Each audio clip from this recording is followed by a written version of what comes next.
snowed on Thanksgiving. Just a little bit was 2015, greater amounts earlier than that. But as you see here, we're starting to see a little development of some snow up in the higher elevations. This will become more widespread as we head through the next few hours. So our Thanksgiving forecast in through the rest of tonight includes a chance for a little rain snow mix, possibly some drizzle here as we head toward 8 o'clock, and then snow through the overnight hours and taking us into tomorrow morning. So we'll see that snow develop off to the west first. Like I mentioned, it'll become more widespread as we head past midnight and into early tomorrow. But those temperatures are going to drop like a rock. Tomorrow morning will be in the teens and 20s early on. We still have winter weather advisory starting at about 8 o'clock tonight here for the Front Range in eastern Colorado. Lasting into tomorrow, winter storm warnings elsewhere, everywhere shaded in pink. We'll talk more about how much snow you can expect in your backyard coming up in a few minutes. Looking forward to those totals. Stacy, thank you. And we know driving in Colorado's winter weather can be very dangerous. We put some tips together on how to keep you and your vehicle safe. Just look for this story on Denver7.com. And get the latest weather forecast for your neighborhood by visiting Denver7.com. Full forecasts are also streaming right now on the free Denver7 Plus app. Now a follow-up to a story we brought you last week. A Lakota man's family held another protest today outside CU Anschutz after they say the man's hair was cut without consent. We're here to demand a public apology from Colorado University Hospital. In late October, Arthur Janice was life-flighted from his home in South Dakota to CU Anschutz for abdominal surgery. Arthur's brother Keith, who you just heard speak, says Arthur's waist-length hair was cut off shortly after. Initially, the hospital denied cutting his hair until recently, and family members say they feel a crime was committed as hair in Lakota culture represents strength and a connection to the ancestors. Now they are demanding a public apology and policy changes. Healthcare facilities nationwide get a clear understanding that it's not okay to cut our hair. We should never do that again. Keith tells Denver7 he has filed a police report and says for many Indigenous people, Thanksgiving holds a solemn meaning, and they wanted to use the holiday to bring more attention to their cause. Salvation Army workers were up early, making sure families have a warm meal for Thanksgiving. More than 100 volunteers chipped in. Many are people who have had to count on those meals themselves in the past. The Denver Department of Public Health says 1 in 3 people in the city face food insecurity. That's higher now than even before the pandemic. They prepared 2,000 meals, including turkey and all the fixins. That is a lot of food. Well, despite all the work that goes into making Thanksgiving dinner, listen to this. Millions of pounds of food goes to waste every year. Denver7 photojournalist John Henderson introduces us to one Denver nonprofit now expanding to fill the food waste gap. Over 40% of the food that's produced in this country is wasted. Basically, we're taking good food that would normally end up in the landfill and putting in the bellies of people that you really needed. As we grew with the services that we were providing, we ran out of space. I began to look for additional property, and we found this building. Our old building was 11,000 square feet. This building is 30,000 square feet. When we load and unload our trucks, staff can close the garage doors. Now we can park all of our trucks inside, out of the elements. They're protected from any theft. We can bring kids from schools in, show them videos of what we do. We can provide them information, or they can conduct their own informational sessions in this classroom. We worked really hard to get everything out for the holiday, but come Monday, it'll be back. The demand has increased from the beginning of the year to where we are today by a factor of about 65%.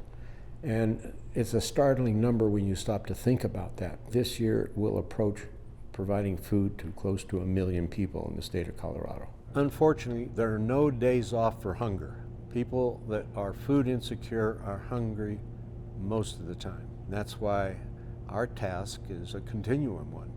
We're always looking to improve what we can do and pass on more food to more people.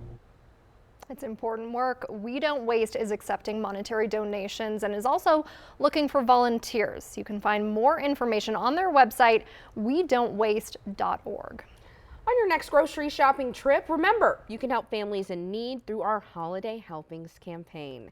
Denver7 is teaming up with Safeway, and it's quick and easy to donate. At checkout, you'll be asked to round up your purchase, or you can choose $1, $3, or $5 right on the pin pad. Every donation stays right here in our community and helps over 80 different nonprofits and food banks across the state.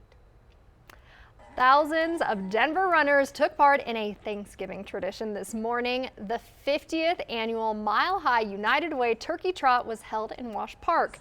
Several of our Denver7 coworkers were out there this morning. You can see Lisa Hidalgo was the MC for the event. Christian Lopez and Claire Lavazorio ran in the race. I have it on good accord. They ran almost all of it. Pretty good, 4 miles. Denver7 is a proud sponsor of the Turkey Trot. All proceeds support the Mile High United Way. Shout out to all the trotters there. A Denver backpack company is giving back for Thanksgiving and Black Friday. For every backpack sold through Tuesday, the Adventurous Backpack Company will donate a backpack to a student in need. We wanted to partner with Denver Public School Foundation because we know that there are students, whether they are younger or going off to college, and they might need a good backpack for their schoolwork. So we wanted to be able to give them a backpack to those that need it so that they can focus on learning and the other aspects. Very cool concept. Well, you can buy one at their pop-up shop this weekend. It's inside the Active Store at Stanley Marketplace. You can also buy one on their website at venturousbackpack.com.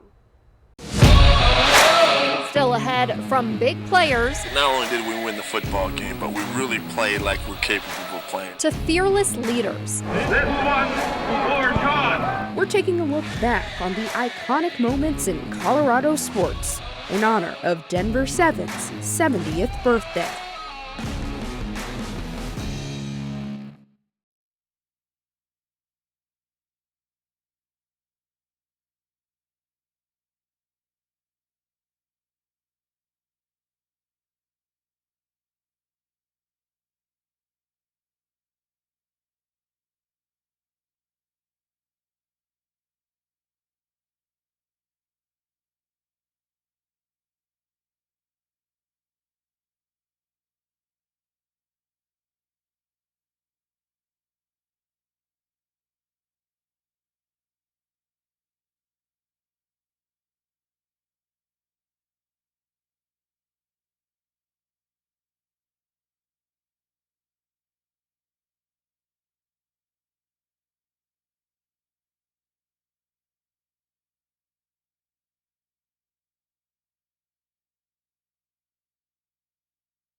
Well, sports have always been an essential part of Denver 7, and we are celebrating 70 years on the air this month. Our Denver 7 sports team got together to reflect on the biggest moments in Denver sports history over the years. And of course, we have to start with the first major pro sports team in town, the Broncos. About 70 years ago, professional sports rolled into this dusty old cow town. The town has never been the same, and Denver 7 has been along for the ride the entire time. So, to discuss 70 years of sports history, we brought in our entire Denver 7 sports crew, Lionel Bienvenu, Troy Rank, and our intrepid executive producer, Jeff Howe. Guys, let's start with the Broncos in 1960. They were really the catalyst to bringing real big-time pro sports to this town, and things have really never been the same since. Because of the fact that not only did we win the football game, but we really played like we're capable of playing it. Yeah, when I got here in 2001, they had just won back-to-back Super Bowls, and John Elway had just retired. It was the glory years of Broncos football. This one for John.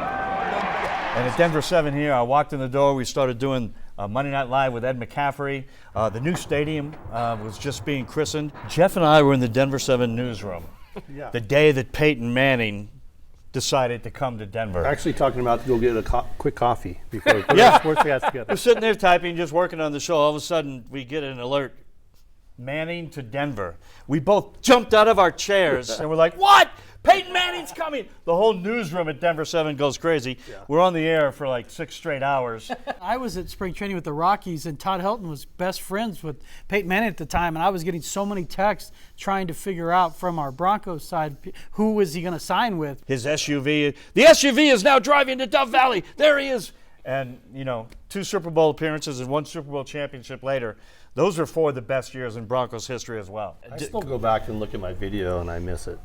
Yeah, you missed that one. Every time they got the ball, it was like a touchdown. It was great, just great being able to follow and shoot all that. It was just amazing. That 2011 season with Tebow was one of the most unbelievable things I've ever seen. I've told people about that because I wasn't covering it yet. He was much easier to appreciate than explain because he was terrible for 3.5 quarters. I mean, the joke was his favorite receiver was the ground. When I first started, when CU Buffs were still good, 2001 they won the Big 12 championship on our air.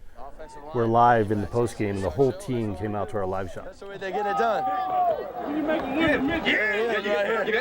I remember very vividly the Rocktober sensation back in 2007 with the Rockies. It turned this city into something I had never seen it before. I went to one of the NLCS games, still one of the greatest memories I've ever had with my dad, and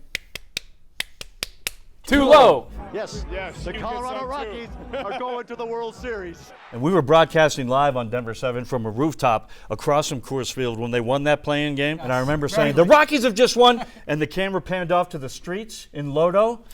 Just unbelievable. They were pouring out of the stadium. People were everywhere. Oh, I was on the field and in the locker room, carrying the trophies around, the champagne, all that stuff.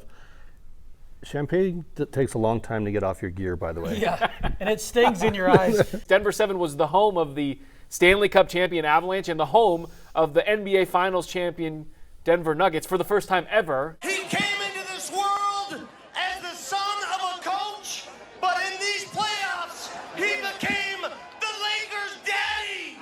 What a blessing for us to be able to see history firsthand and be able to bring other people in through our reporting. You want to share with everyone, and they don't ever get a chance to see. I mean, one of the best moments, you gave your mic to Landeskog. Where's the camera? Right there. Okay, let me tell you this one thing. I mean, where did he go from there? That was just such a great moment. I didn't give it to him. He took it from me. I try to explain some of the moments, but you really just got to live them, and I try to share them the best way I can with my lens. Sometimes it works, sometimes it doesn't.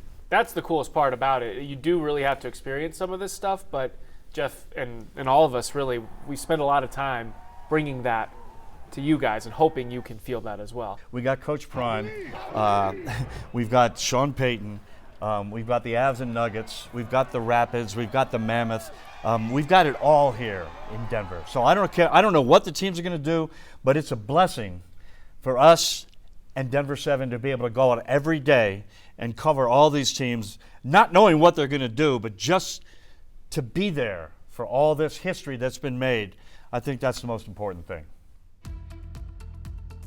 Some great memories there. Well, it is a weather action day and we are anticipating snow to develop as we go through the rest of tonight. Our temperatures in the low 30s as we head through this evening, and we'll see a possible rain snow mix as we get toward 8 o'clock, possibly some drizzle, and then snow through the overnight hours and into tomorrow morning. So for our weather headlines, snow develops tonight, cold and windy for tomorrow, and we'll still have some snow coming down. Sunshine showing up for the weekend, but at this point we still have winter storm warnings and advisories for the metro area and across a huge chunk of Colorado. 44 degrees our high today, 73 the record set back in 1915, and on average we should be around 40 degrees this time of year. We're in the 30s now at DIA and downtown. Our winds out of the east-northeast at about 13 miles an hour. Those easterly winds will start to bring in some upslope here for the Front Range, which will start to get that snow going. But at this point, most of the snow is outside the state. We're starting to see a little development here on a line from Fort Collins all the way back toward Aspen, and we'll see that kind of spread out as we go through the overnight hours, and we'll have some light snow from Denver up into northeastern Colorado. The heaviest snow will be up into the higher elevations just off to our west, where we do have that winter storm warning in effect. Tonight we'll have overnight lows in the teens. It'll be a really cold night and cold day tomorrow with highs only in the 20s for the afternoon. We'll start out with 17 in Denver, 18 at DIA, and 17 for Fort Collins. If you're headed out early tomorrow for some shopping deals, be bundled up. It's going to be cold out. Winter weather advisories for the eastern plains tonight and tomorrow. Winter weather advisories in the high country also, and we have that winter storm warning just off to our west into our western suburbs, even into Lakewood and into Wheat Ridge and Arvada, all the way up toward Golden, and it stretches up toward Niwot, Boulder, Longmont, and Berthoud as well, and back toward Jamestown. As we head into tonight and tomorrow, we anticipate about 2 to 4 inches here around Denver, higher amounts as you head up into the hills here off to our west, and definitely high amounts for southwestern Colorado, where we do have winter storm warnings in effect, and we could see about a foot of snow. Highs tomorrow in the 20s here for our area, teens to the west from Blackhawk to Nederland, and farther to the west into the 40s toward Grand Junction. We'll also have 30s and 40s toward Pagosa Springs and Durango. So very cold tomorrow. Temperatures only in the 20s for the afternoon. Some light snow off and on as we go through the day with cloudy skies, and then breezy and cold into the evening. Could see one last bout of snow late Friday into early Saturday, but we'll clear it out. 28 degrees for a high Saturday, 37 Sunday, and 40s and 50s are back into next week with plenty of sunshine. Like a good green bean casserole, that's where I go. Yeah, I know, maybe a cold take. Yeah, I know, I'm sorry. Yeah, I like the green bean casserole. It can't go wrong. A little bit of green beans, cheese, I can say it's healthy. Like in my heart, I'm like, oh, I'm just prepping for the game. Get my veggies in. I've literally never met anyone who thinks green beans are the best part of Thanksgiving. But I guess that makes sense. Mines quarterback John Matocha is one of one, an outstanding outlier on and off the field, I guess. Since we're in the mood for gratitude, let's check in with Broncos quarterback Russell Wilson, see what he's grateful for. The best thing is just family time, just being thankful. I think, every day I get to wake up, I get to come to this building, and just gratitude. I think Thanksgiving is every day in terms of the mentality you should have. Just all right, stop. You know what? That's my fault. I knew he'd get all rambly and nonsensical, but I went to it anyway. Let's just move on from that, because the number 3 Colorado women's basketball team was in action today down in the Virgin Islands. Must be nice. Buffs wasted no time jumping all over the Bearcats. Quay Miller, Kendall Wetta getting CU off to a 12-2 run to start the game. Aaronette Vonleh, great per usual, 13 points for Nettie. But here's the star of the game, Tamaya Sadler. She was getting it done all over the court, inside, outside, didn't matter. She led the Buffs with 15 points, in Colorado, hey, they remain undefeated, moving to 5-0 with a 17-point win over Cincy. Every morning, I thank God every day that I get to breathe and just wake up and just do what I get to do, what you all get to do as well as a gift. What the? He's still going? How did he get through our defenses? I didn't give Wilson carte blanche access to our show. Get him out of here. Jeez Louise. All right, back to college hoops, okay? Colorado State also in action today at the Hall of Fame Classic in KC. Don't call this an upset, because it wasn't. They destroyed Creighton. Neat Clifford with authority. The Rams blowing out the Blue Jays. Isaiah Stevens with the 2020 vision to spot Josiah Strong. Stevens led all scorers with 20 points. Rashawn Bemba wasn't far behind. He had 13. Rams win the Hall of Fame Classic by beating their highest-ranked opponent since 1984. They're 6-0. I always tell you guys I got the best job in the world. I'm one of 32 men in the world. I get to do what I get to do. There's 8 billion people in the world. And so every day I get to drive in here. Oh, come on! I get that he's more mobile this year, but he cannot keep slipping through our defenses like this. And how much does he have to be thankful for? He's been talking for like 3 minutes. All right, if he breaks it again, he's going to be sad. We got to go to break here. But before we hit that, it's time for our man fact of the day. And, an appropriate fact, I think, although, as Bob Ross would call it, a happy accident. Just under 41% of all American men aged 20 or over currently classified as obese. After the age of 40, that number increases to 75%. We need to stay moving, man. Talk to your boys. We'll be right back.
It's a weather action day. We will have snow developing later on tonight, and then it will stick around tomorrow, a high of only 25 degrees with an overnight low of 10. We're at 28 Saturday, but we see the sun come back out, last us through next week with temperatures in the 40s and 50s. Partly cloudy skies Wednesday with that high of 50 degrees. But tonight and tomorrow, yeah, a little tricky with the weather, so be careful wherever you're going.